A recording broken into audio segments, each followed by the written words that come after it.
Hi guys, today I'm going to be doing a video kind of talking about bosses and scaling. Everything is going to be done around a Curse Hollow boss. Keep in mind the scaling of every boss is going to be the same, but realistically today we're going to be touching up on kind of how the boss works when you're capturing it, how the boss works when it's in a lane, how the boss scales throughout the game, and then showing footage of different approaches to capturing the boss and how effective the boss actually is as a pushing tool for your team. And then questioning whether or not it's over or undervalued kind of overall when it comes to Hero League or even competitive, and not so much competitive, but more just Hero League overall. So here we are. We're going to start out with kind of when capturing the boss, how those kind of mechanics work, and hopefully get you guys educated on just overall information about bosses, because I feel like it's a feature about Heroes of the Storm that makes it very unique, but it's also very unexplored when it comes to information. So here you go.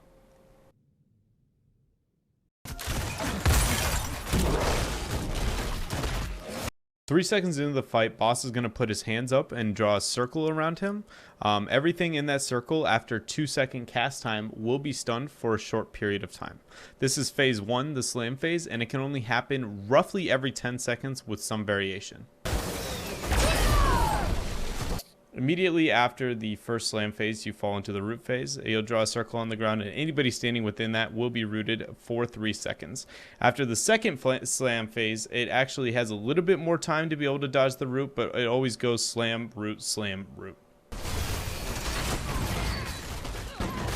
And as we'll see here in just a second, it will go into another slam and root phase, as always, with a little bit more time between the slam and the root from the first step. But what I want to talk about now is not so much what the boss does while killing it, what it does while it's in the lane, and then how it scales.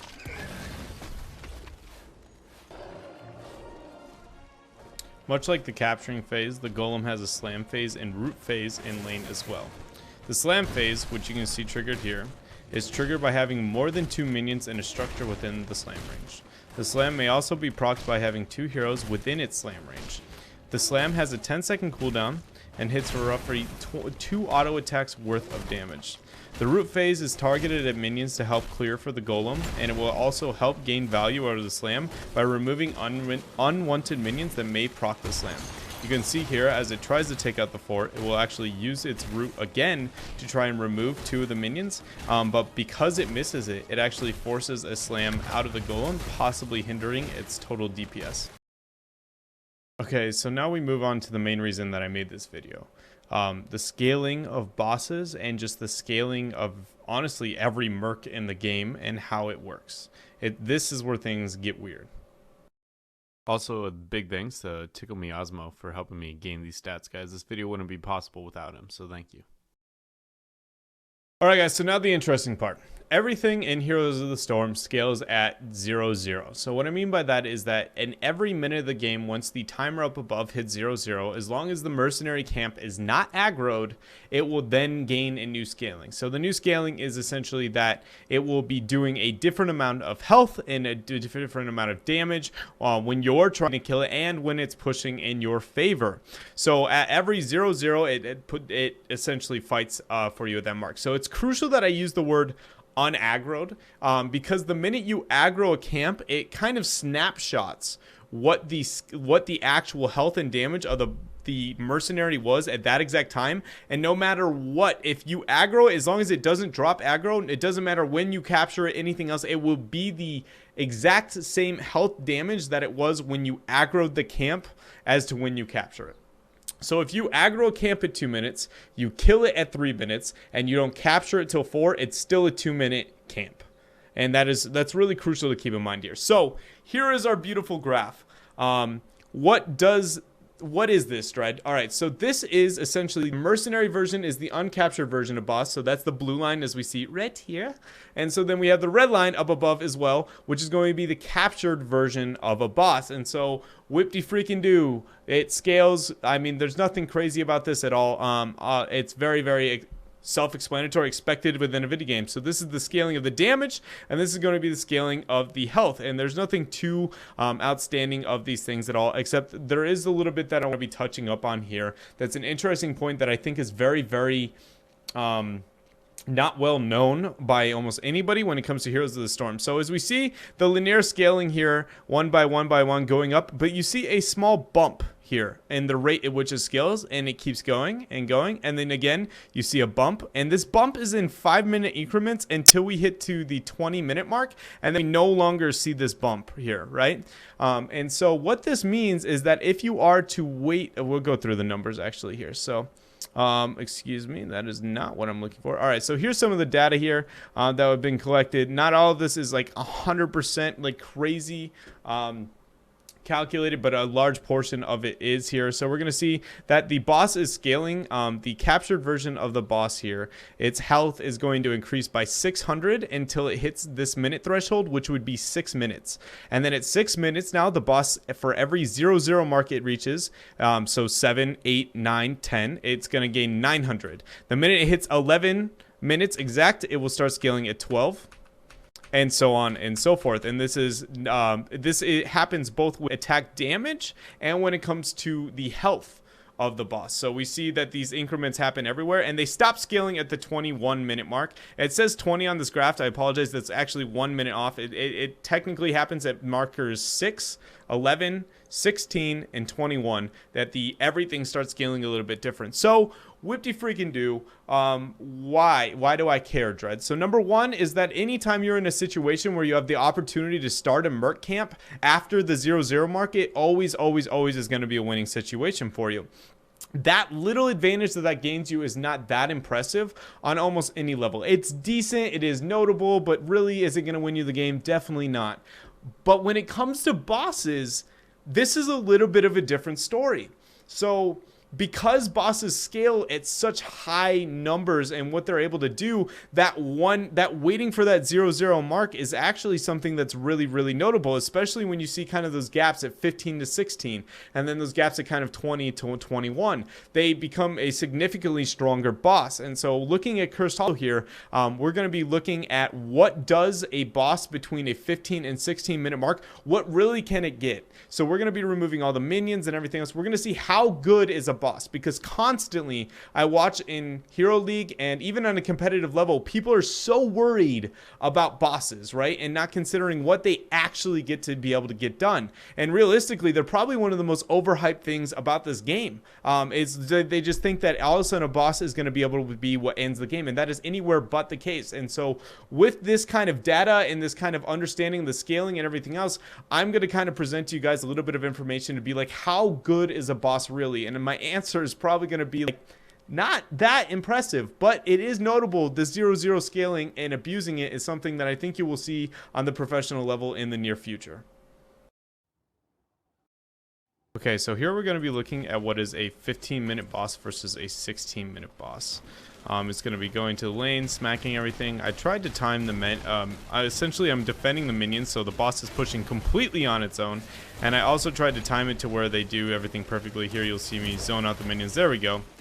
Alright, so how much can this boss actually get on its own? And it's actually, for 60 minutes in, when you look at the boss just by itself, it's a little disappointing. I think a lot of people would expect that the boss at least get a little bit more done here, maybe on this front wall. But overall, the boss on its own actually can barely take out a front wall. Meanwhile, its opponent is going to be the 16-minute boss here on the upper half of the map. And we're going to see how well it's going to be able to do this here. You see, so we got barely any damage onto a turret down here on this keep wall. And we're going to see the exact same situation almost play out here. So this is going to be a 20-minute boss here against a 21-minute boss. And much like the 15 versus 16, these bosses are going to be kind of mirroring on how far they actually make it down the lane, with a little bit of a significant difference here. So first fort going down, not too crazy. We saw on the last set of bosses that only the keep front wall was able to be taken out here at this time. So let's see how much it makes past this point. There we go.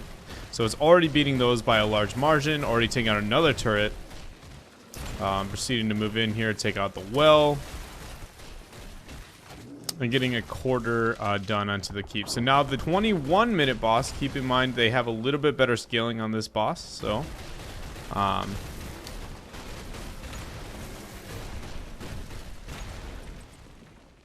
Oh, excuse me. And then, oh, there we go. All right, so he's going to go in. We saw over here we have roughly 75% of the maximum health to keep here. And then on this boss instead, we are going to see... We're going to see under 50% here. Probably about pretty close to 25% of the maximum health of the keep is going to be taken by the 21-minute boss, and this is going to be the 20-minute boss. So a significant, definitely notable difference between the two, but how valuable is this really, right? And this is where I'm going to kind of answer this hopefully in the next couple of minutes.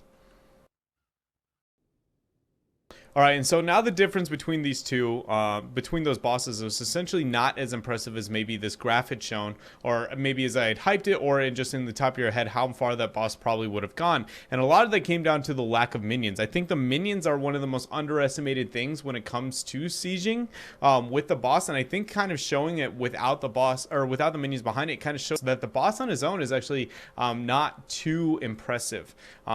Not only that, you could see the large difference that started to happen between the 20 to 21 minute marker of boss, whereas the 15 to 16 maybe wasn't as notable. But then also, so let's approach the situation where, okay, obviously in a realistic situation, you're going to have minions, you're going to have people behind the boss and everything else. Like, I feel like that's almost an impossible way to, or impossible thing to kind of measure overall. So what I decided to try and do was, consider what if you took your opponent's boss, right? We know that taking your opponent's boss is really, really good. But if you can actually do that in that map, specifically Cursed Hollow, we're going to see that because you take the boss on your opponent's side, how it rotates to the lane, and much like you can on Dragonshire, you'll only tank one turret. And then he'll kill one turret, and then he'll go for the gate, and then he'll take out the fort. Essentially, he's not taking as much damage as he would if you had taken your own boss. And considering this small adjustment and maybe a possibility of minions later on and everything else, this small variable, if you just tweak this alone, it'll be enough to show you how much farther the boss can actually make it. And now consider having a team and everything else. These small subtle changes within the boss and that 0-0 scaling is very, very relevant, especially the 20 to 21 minute marker. And so here's a clip that's going to be of the 15 to 16 boss taken on the opposite side of where your team is. So taking your opponent's boss. All right, and so here we're going to see, as I was talking about, the boss is actually going to be taking less damage here because it's not going to be focused by the fort turret at all while getting this gate either. And it makes a pretty big difference. So we remember the 15 to 16 minute bosses, actually, they weren't able to do that much damage to the keep front wall almost at all. They barely got through the gate and got a little bit of damage on the turrets, but because of that pathing difference that exists by taking your opponent's boss, it increases the amount of damage that the boss can do quite significantly. And that goes to show that all it takes is one minor tweak to like getting a turret or getting a little bit of poke on the front wall or draining the ammo and the kind of value that it can provide to your bosses, or if you just have anybody behind it. But again, this boss is going to be moving up to the keep front wall, getting quite a bit of damage. So now we see this boss actually did more than the 16-minute boss originally had when we took it for our own team. But when we take it for our opponent, it does significantly more DPS because of that rotation here that happens early on. So again, here is now going to be the 16-minute boss here. And again, both of these bosses struggle to take out the front wall on the keep originally, but now because you decide to take your opponent's boss, he actually walks away with an entire keep front wall.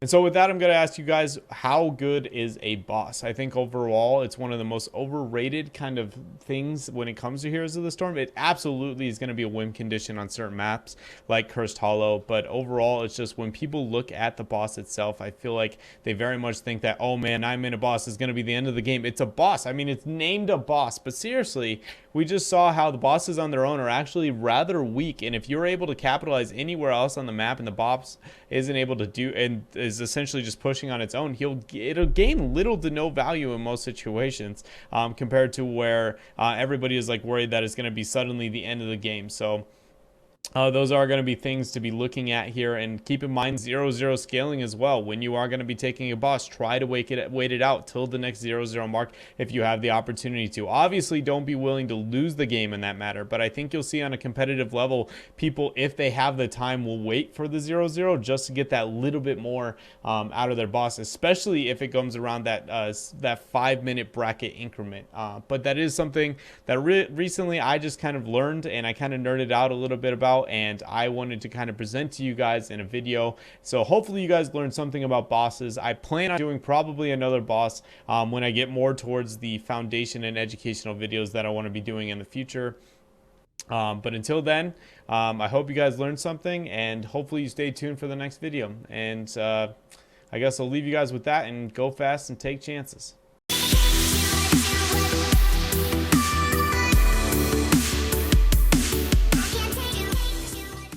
Are you recording?